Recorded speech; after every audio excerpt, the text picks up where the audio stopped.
Ketemu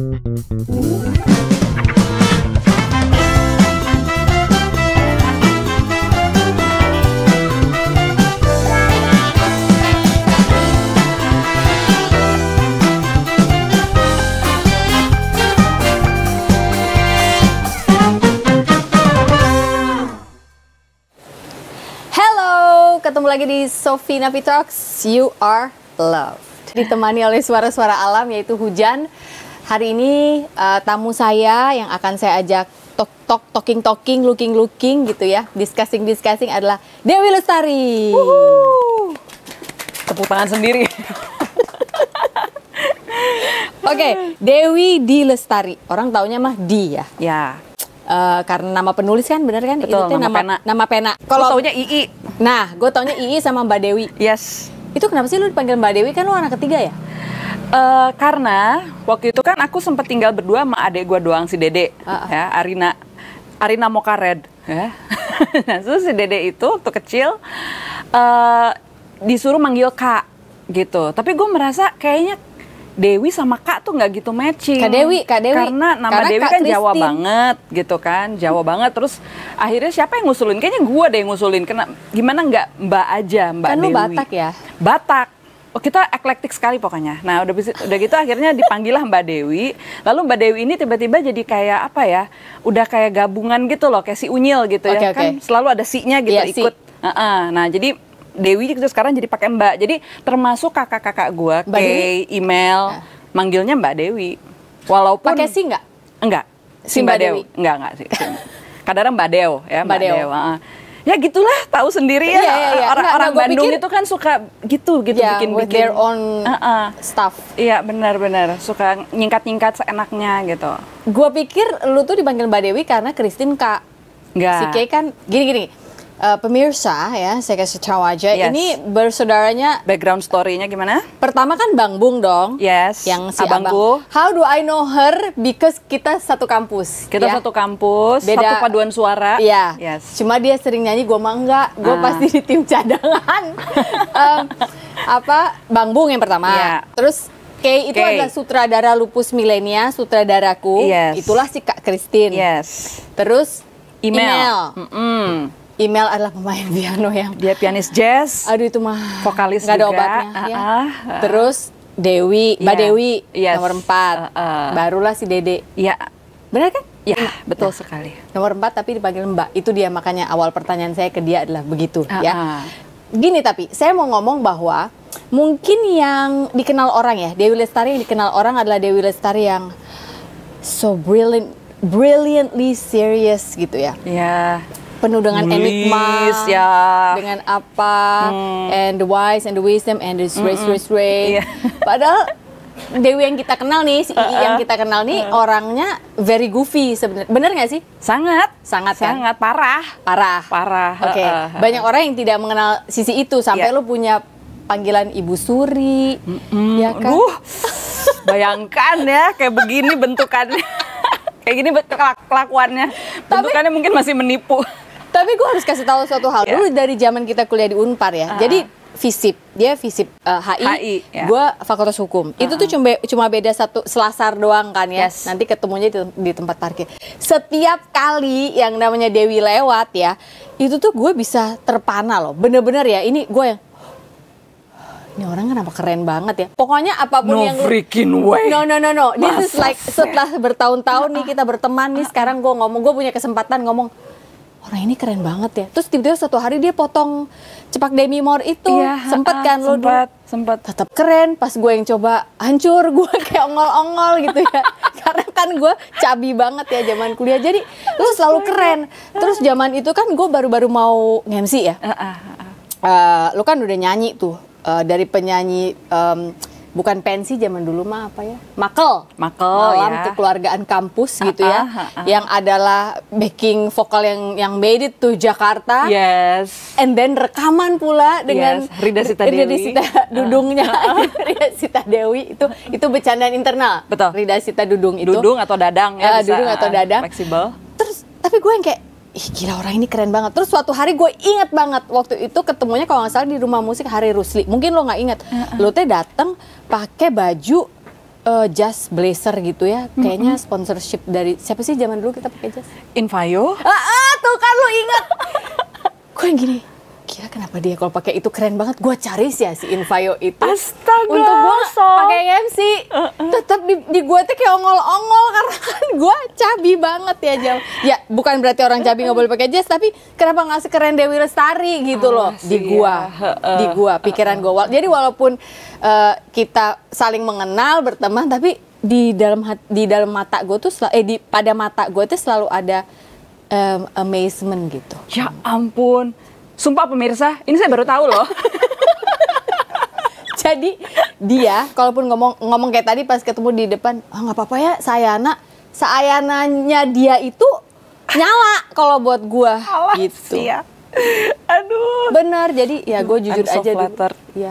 Terima kasih ya udah mau ya hadir di Sofina Vitox kedua kalinya nih. Yes. Yang pertama kan yang versi yang waktu Instagram ya kita ya. Pandemi. Iya. Oke, briefly. How are you feeling? I'm good. Right Saat now? ini sedang di Bali, makanya kita bisa ketemuan kayak gini dan menikmati liburan sama anak-anak setelah sekian tahun. Ini setelah pandemi baru balik lagi ke Bali dan baru menikmati liburan yang seada-adanya, sesantai-santainya. Kami nggak punya itinerary pergi ke berbagai macam tempat, hanya ketemu dengan orang-orang yang udah lama nggak ketemu, salah satunya dirimu dan keluarga. Dan kami juga sebenarnya ikut retreat juga di Bali ini, retreat keluarga. So it's been good, it's been fun. Of course tidak selamanya mudah ya gitu karena sebelum aku berangkat ke Bali ini baru saja 100 hari memperingati kepergian Reza. So, in a way rasanya jadi kayak berwarna gitu loh, Sof. Jadi masih ada proses adaptasi, masih ada proses mencerna gitu ya, apa yang baru saja terjadi. Tapi juga kayak sudah berada di sebuah turning point yang barangkali apa ya, seperti halaman baru gitu rasanya, chapter baru. So gitu rasanya sekarang. Lebih lu menjelaskan kehidupan yang sekarang ini tanpa Reza ke anak-anak, atau lu justru merasa anak-anak yang menopang lo?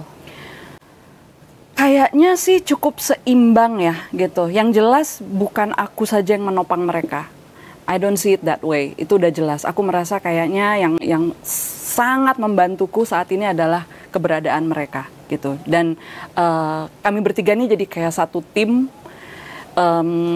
Rasanya memang jadi kompak banget, kemana-mana hampir selalu bareng gitu ya, dan aku selalu mencoba melibatkan mereka dalam kegiatanku, walaupun mungkin mereka pengen di rumah, ayo kita berangkat gitu loh, jadi kita kayak dan rasanya juga seperti ada pengertian dan pemahaman dari mereka untuk kemudian kita try to solidify, membuat si family unit keluarga ini menjadi lebih solid gitu. Tapi sekarang tanpa papahnya kan gitu ya, tanpa pasangan hidup lo, tanpa Reza.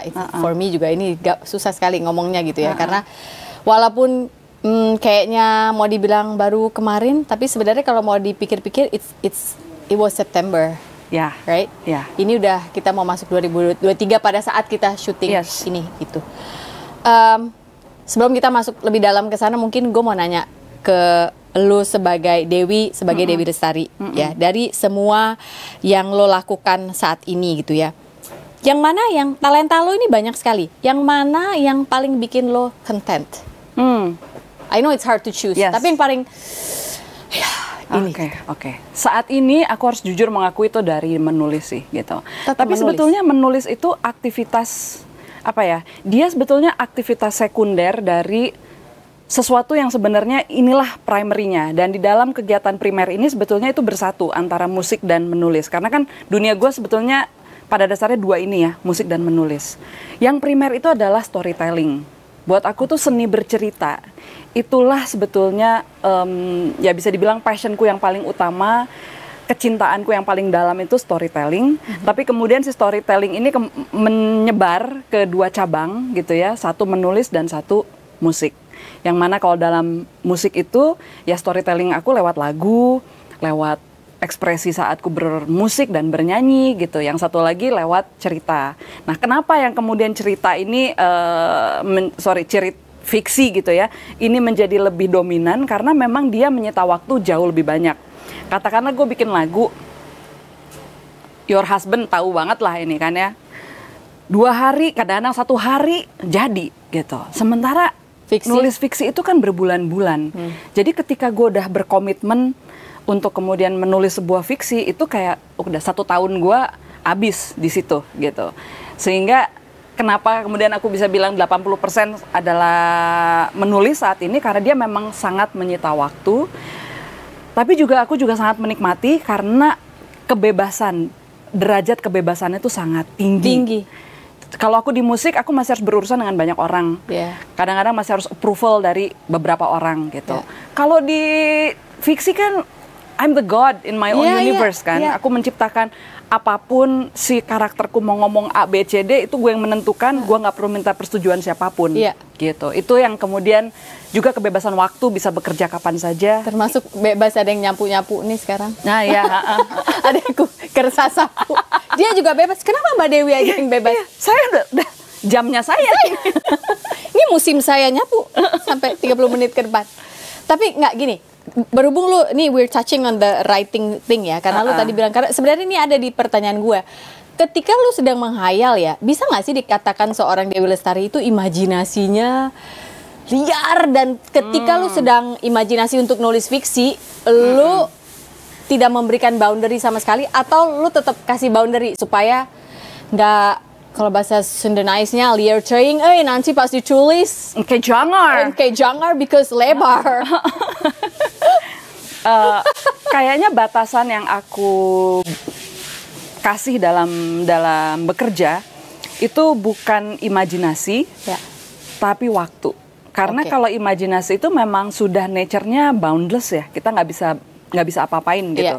Kadang-kadang aku merasa si cerita itu bahkan punya dalam tanda petik kemauannya sendiri gitu. Walaupun aku bisa klaim bahwa ya udahlah aku Tuhan dalam semestaku di dalam fiksi itu gitu ya, tapi kadang-kadang aku Tuhan aja kan ngasih free will ke manusia ciptaannya. Kadang-kadang kayak ada dialog ya gitu, ada antara kita dengan si cerita dan si karakter. Dong, jangan gitu. gini dong.